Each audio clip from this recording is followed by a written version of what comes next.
किस्त नंबर 9 दिल अदल बदल। इस रात के बाद जब भी आली हमारे लिए छत पर दूध लेकर आती तो मैं नजरें झुकाए रखता। चंद दिन इसी तरह से गुजर गए। नानी भी टाउनशिप से हमारी तरफ आ गई थी। इस रात को अम्मू अबू ने मुझे कोई अहम बात करने के लिए अपने कमरे में बुलाया था। नानी भी उनके साथ ही बैठी थी।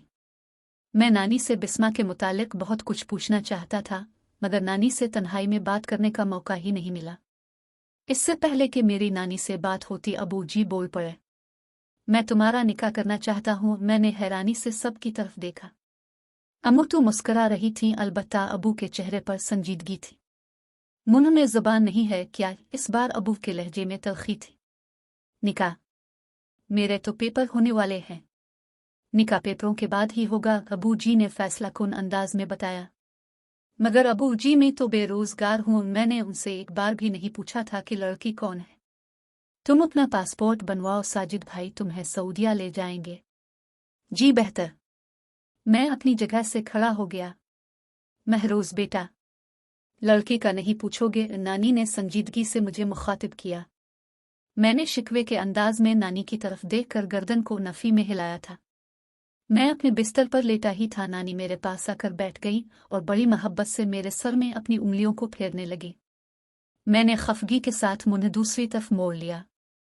मुझसे नाराज हो? नानी ने बड़ी मोहब्बत से पूछा। क्या नहीं होना चाहिए? बिस्मा मेरी बेटी नहीं है, मेरी बेटी की बेटी है। इसकी जिंदगी का फैसला करना मेरे इख्तियार से बाहर था। अजमल खुशकिस्मत नहीं है जिसने बिस्मा को हासिल कर लिया, बदकिस्मत तो बिस्मा है जिसने तुम्हें खो दिया। आरफा भी बहुत अच्छी लड़की है और वो तुमसे मोहब्बत भी बहुत करती है। आरफा कहाँ से आ गई? मैंने नाक चढ़ाते हुए पूछा। आरफा ही से तो तुम्हारा निकाह हो रहा है, नानी ने मुझे बड़े इत्मीनान से बताया। मैं शशोपंज में मुब्तला था कि नानी से पहले पूछूं अगल्ला करूं। अब तो मेरी बिस्मा से शादी करवाना चाहती थी। आरफा और तनवीर की मन्नी टूटी, इसमें मेरा क्या कसूर है? मेरा और आरफा का निकाह कैसे हो सकता है? मैंने ना जाने क्या एक ही बार नानी से कह दिया। मेरे पेपर्स हो गए थे और मैं जॉब की तलाश में था। साथ साथ मैंने हाल रोड की एक बड़ी इलेक्ट्रॉनिक की वर्कशॉप पर भी जाना शुरू कर दिया। कुलसूम बाजी की अपने ससुराल से लड़ाई इस बार काफी लंबी हो गई थी। ताई जी के मैके चीचा वतनी में कोई शादी आ गई तो ताया जी और ताई उधर चले गए। पीछे से ताया जी का टीवी खराब हो गया तो अबू ने मुझे हुक्म दिया कि जाके उनका टीवी ठीक कर दूं। इसकी तारें तो कैंची से काटी गई हैं, मैंने बताया था। मुझे पता है, कुलसूम बाजी ने बड़े फखर से कहा। क्यों? मैंने हैरानी से पूछा। तुम्हारी मोहब्बत की वजह से मैं यहाँ आके बैठी हुई हूँ, तुम हो के इधर का चक्कर ही नहीं लगाते। मेरी मोहब्बत? कौन? किसकी बात कर रही हैं बाजी? मैंने कुलसूम बाजी से एक साथ ही कई सवाल पूछ लिए। कुलसूम बाजी मेरे जवाब से शशदर थी। क्या तुम आरिफा से मोहब्बत नहीं करते? कुलसूम बाजी हड़बड़ा उठी थी। आपको किसने कहा? आरिफा तो कहती है कि तुम भी इससे मोहब्बत करते हो। किससे कहती है? मैंने उलझन से पूछा। मुझसे। कुलसूम बाजी ने सवालिया नजरों से मेरी तरफ देखा। कुलसूम बाजी, मुझे तो आज तक खुद ही समझ नहीं आई कि कौन किससे मोहब्बत करता है। ये मेरी और कुलसूम बाजी की उलझन भी आरिफा ने ही दौर की थी। ओए, तुम्हारी तुम जानो, मैं तो तुमसे मोहब्बत करती हूँ। तुम्हारी ही खातिर मैंने तनवीर से मन्नी तोड़वाई है। मैंने कब कहा था कि तुम तनवीर से मन्नी तोड़ दो? और मैंने कुलसूम बाजी के सामने खुद को आरिफा की एकतरफा मोहब्बत से अलग कर लिया था। आरिफा, अगर मेरा घर बर्बाद हुआ तो उसकी सबसे बड़ी वजह तुम बनूगी। कुलसूम बाजी ने मलामती अंदाज के साथ आरिफा से कहा और वहां से पाँव मारते हुए चली गए। बाजी के सामने ये सब बोलने की क्या जरूरत थी? तुम कुछ भी कर लो, मेरे अलावा किसी और से तुम्हारी शादी में कभी नहीं होने दूंगी। आरिफा ने मुझे सीधे लफ्तों में खुलम खुला धमकी दे डाली थी। आरिफा भी पाँव पटकते हुए वहां से चली गई। हमें तो ताया जी के घर टीवी ठीक करने गया था। आरिफा ने उल्टी मेरी ही मुरम्मत कर दी। मैंने जल्दी से टीवी ठीक किया और वहां से निकला। आरिफा को जब भी मुझसे मुलाकात करनी होती वो खुद ही टीवी को खोलकर उसकी कोई ना कोई तार काट देती। बिस्मा के निकाह के 2 महीने बाद एक दिन नानी मुझे तफसील बताने लगी। जब मैं अस्पताल से घर आई तो पता चला रशीद ने अजमल से बिस्मा का रिश्ता तय कर दिया है। बिस्मा बड़ी रोई करलाई थी, मगर रशीद ने इसकी एक ना सानी। तेरी मासी की बहू और सुंदस ने तेरे खालू के खूब कान भरे थे बिस्मा और तेरी मासी के खिलाफ। रात को बिस्मा ने कहा कि मैं जहर खा लूंगी मगर अजमल से निकाह किसी सूरत नहीं करूंगी। रशीद कहने लगा, अगर तुमने अजमल से निकाह ना किया तो मैं तुम्हारी माँ को तलाक देकर घर से निकाल दूंगा। ये करवाती थी तेरी मुलाकातें इस कमीने के साथ। मेरे जिस्म में नानी की बातें सुनाने के बाद खून की गर्दिश तेज हो गई। नानी ने बातों का सिलसिला फिर से शुरू कर दिया। आसिया कहने लगी, बिस्मा अजमल से निकाह करेगी मगर मेरी भी एक शर्त है। रशीद फिट से बोला, बोलो। आप मुझे मेरी बहनों से मिलने से कभी भी नहीं रोकेंगे। मंजूर है। उन्हें निकाह पर भी बुलाएंगे और उनसे किसी बात का तस्करा भी नहीं करेंगे। ये भी मंजूर है। नानी ने अपनी आंखों से आंसू साफ करते हुए बताया। महरोज बेटा, बिस्मा बेवफा नहीं थी, मजबूर थी। वो करती भी तो क्या करती। सानिया क्या थी? मैंने नानी से गिले के अंदाज में पूछा। वो लालची थी। जब इसके लिए इस मुए डीलर का रिश्ता आया तो मैंने इसे बहुत समझाया। सानिया बेटी, महरोज बड़ा अच्छा लड़का है, वो तुम्हें बहुत खुश रखेगा। सानिया कहने लगी, नानो कैसे खुश रखेगा? किराए के घर में वो लोग रहते हैं। सरकारी कॉलेज में वो पढ़ रहा है। अगर मिली भी तो इसे किसी फैक्ट्री में कोई मामूली सी नौकरी मिल सकती है। इसका कोई मुस्तकबिल नहीं है। जबकि खुर्रम का अपना बंगला है, गाड़ी है। मैं खुर्रम के साथ ऐश करूंगी। खुर्रम को छोड़कर महरोज से शादी करना हमाकत होगी। नानी फिर अपनी क्यों हमेशा कोशिश की कि मेरा रिश्ता आपकी बेटियों की तरफ हो जाए। मैंने दाखी होकर पूछा। नानी ने ठंडी सांस भरी और गमगीन होकर गोया हुई। महरोज बेटा, मैं रिश्तों की पुरानी दीवारों पर नई रिश्तेदारी का सीमेंट लगाना चाहती थी। मैं समझा नहीं। मैं सिर्फ तुम्हें बता सकती हूँ, समझा नहीं सकती। आप ऐसा क्यों चाहती थी? नए रिश्ते पुराने रिश्तों को मजबूत बनाते हैं और कमजोर भी करते हैं। मैं भी अपनी बेटियों के दरमियान कमजोर रिश्तों को मजबूत करना चाहती थी।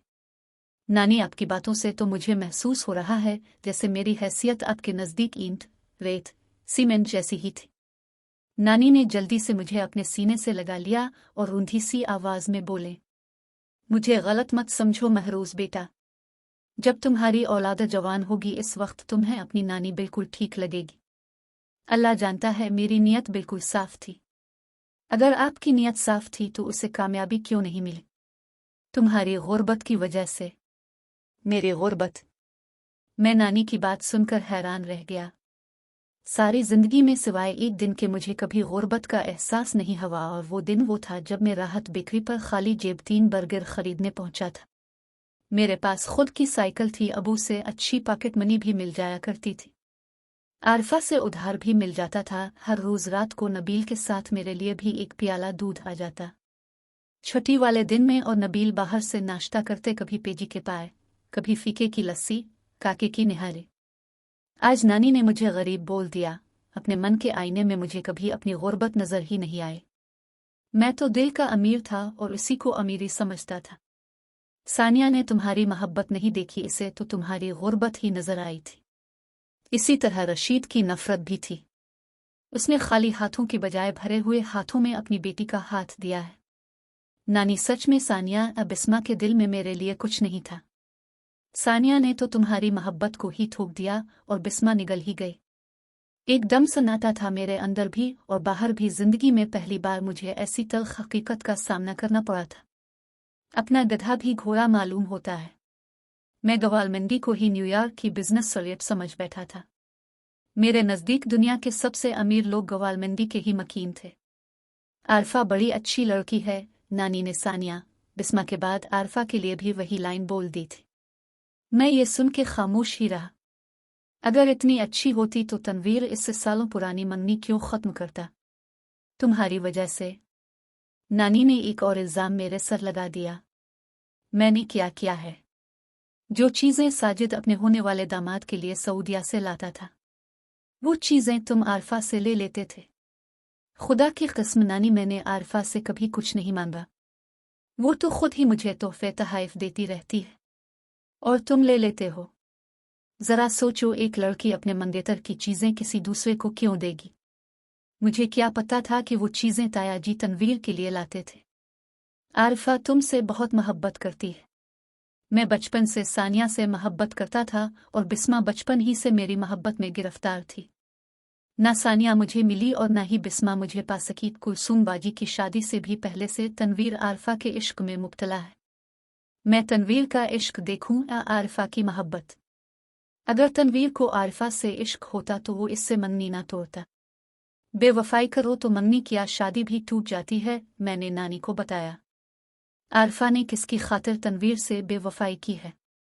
तुम्हारी खातिर। नानी की बात सुनकर मैं सोच में पड़ गया था। अरे मैं तो भूल ही गई थी। नानी ये कहती हुई अपनी जगह से उठी और अपने बैग में से एक पैकेट निकाल कर ले आई जो कलर के एक गिफ्ट पेपर से पैक था। ये बिस्मा ने तो मेरे लिए खरीदा था। मैंने वो थाम लिया और अपनी बहनों के कमरे से उठकर अपने कमरे में आ गया। अपना लकड़ी का बड़ा सा संदूक अपने पलंग के नीचे से निकाला जिसके अंदर मैं अपनी खास चीजें रखा करता था। वो गिफ्ट इसमें रखा और उसे फिर से ताला लगा दिया। मैं भागता हुआ सीढ़ियां चढ़ गया। मेरी आंखों से बेसाख्ता आंसू निकल रहे थे। छत पर पहुंचा तो सामने नबील खड़ा था। शेरबन शेर, मर्द रोते हुए अच्छे नहीं लगते। नबील ने मुझे अपने सीने से लगाते हुए तसल्ली दी, मगर आंसू थे कि वो किसी तसल्ली को नहीं मान रहे थे। वो तो मुसलसल बहे जा रहे थे। एक की मंगनी हो गई और दूसरी की शादी। मैंने तो दोनों को टूटकर चाहा था। मैंने जख्मी आवाज के साथ कहा, दूध भाई। अली ने नबील के पास खड़े होते हुए अपने आने की इत्तला दी थी। मैंने जल्दी से अपनी नम आंखों को साफ किया और ट्रे से दूध का प्याला उठा लिया। अली वहां से मजीद कुछ बोले चली गई। अगली किस्त और मजीद वीडियोस के लिए हमारा चैनल सब्सक्राइब करें।